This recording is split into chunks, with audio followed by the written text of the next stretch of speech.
ശൈലജ എന്ന് പറഞ്ഞവരെ, ഇന്നത്തെ സുവിശേഷത്തിൽ യേശു നമ്മളോട് പറയുകയാണ്, നിങ്ങളുടെ പിതാവ് സ്വർഗസ്ഥനായ പിതാവ് കരുണയുള്ളവനായിരിക്കുന്നത് പോലെ നിങ്ങളും കരുണയുള്ളവരായിരിക്കും എന്ന് പറയുകയാണ്. എങ്ങനെയാണ് സ്വർഗസ്ഥനായ പിതാവ് കരുണയുള്ളവനായിരിക്കുന്നത്?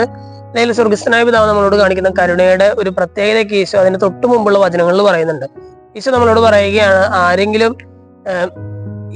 പറയുകയാണ്, തിരിച്ചു കിട്ടുമെന്ന് കരുതാതെ നിങ്ങൾ വായ്പ കൊടുക്കുകയും നിങ്ങൾ ആരെങ്കിലും സ്നേഹിച്ചെന്നുണ്ടെങ്കിൽ തിരിച്ചു കിട്ടുമെന്നൊന്നും പ്രതീക്ഷിക്കരുത് എന്നൊക്കെ പറഞ്ഞിട്ടുള്ള വചനങ്ങൾ യേശു നമ്മളോട് പറയുകയാണ്.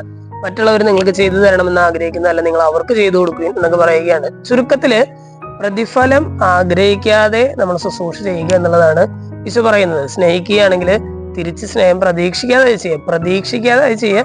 തിരിച്ച് സ്നേഹം കിട്ടുകയാണെങ്കിൽ നിങ്ങൾ വാങ്ങിച്ചു, കുഴപ്പമൊന്നുമില്ല. അത് പ്രതീക്ഷിക്കുമ്പോഴാണ് നമുക്ക് നിരാശ ഉണ്ടാകുന്നത്. വായ്പ കൊടുക്കുമ്പോൾ തിരിച്ചു കിട്ടണം എന്നുള്ളൊരു ആഗ്രഹമില്ലാതെ വായ്പ കൊടുക്കാനായിട്ട് സാധിക്കും. നമുക്കറിയാം, സാധാരണ വഴിയിൽ കാണുന്ന ഒരാൾക്ക് നമ്മൾ അങ്ങനെ വായ്പ കൊടുക്കില്ലേ, അല്ലെ? നമ്മൾ അത്രയും ഒരു ബന്ധമുള്ള, അത്രയും നല്ലൊരു റിലേഷൻ ഉള്ള ഒരാൾക്ക് മാത്രമേ തിരിച്ചു കിട്ടിയില്ലെങ്കിലും കുഴപ്പമില്ല, നീ കൊണ്ടുപോയി നന്നാവ് എന്നൊക്കെയുള്ള രീതിയിൽ നമ്മൾ വായ്പയൊക്കെ കൊടുക്കാറുള്ളൂ. ഈശോ പറയുകയാണ്, നിങ്ങൾ തമ്മിലുള്ള സ്നേഹബന്ധം അത്തരത്തിലുള്ളതാകട്ടെ, അല്ലെ? തിരിച്ചു കിട്ടുമെന്ന് പ്രതീക്ഷിക്കാതെ ചെയ്യും. എന്നിട്ട് ഈശോ പറയുകയാണ്, നിങ്ങളുടെ പിതാവ് കരുണയുള്ളവനായിരിക്കുന്നത് പോലെ നിങ്ങളും കരുണയുള്ളവരായിരിക്കും. കാരണം എന്താണ്?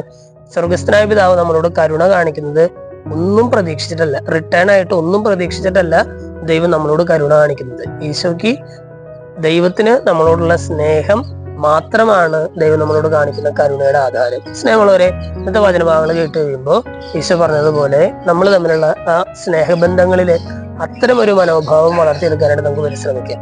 തിരിച്ചു കിട്ടുമെന്ന് കരുതാതെ മറ്റുള്ളവരെ സ്നേഹിക്കാനും മറ്റുള്ളവർക്ക് സഹായം ചെയ്യാനായിട്ടുള്ള ഒരു കൃപയ്ക്കായിട്ട് നമുക്ക് പ്രാർത്ഥിക്കാം. ദൈവം നമ്മെല്ലാവരെയും സമൃദ്ധമായിട്ട് അനുഗ്രഹിക്കും.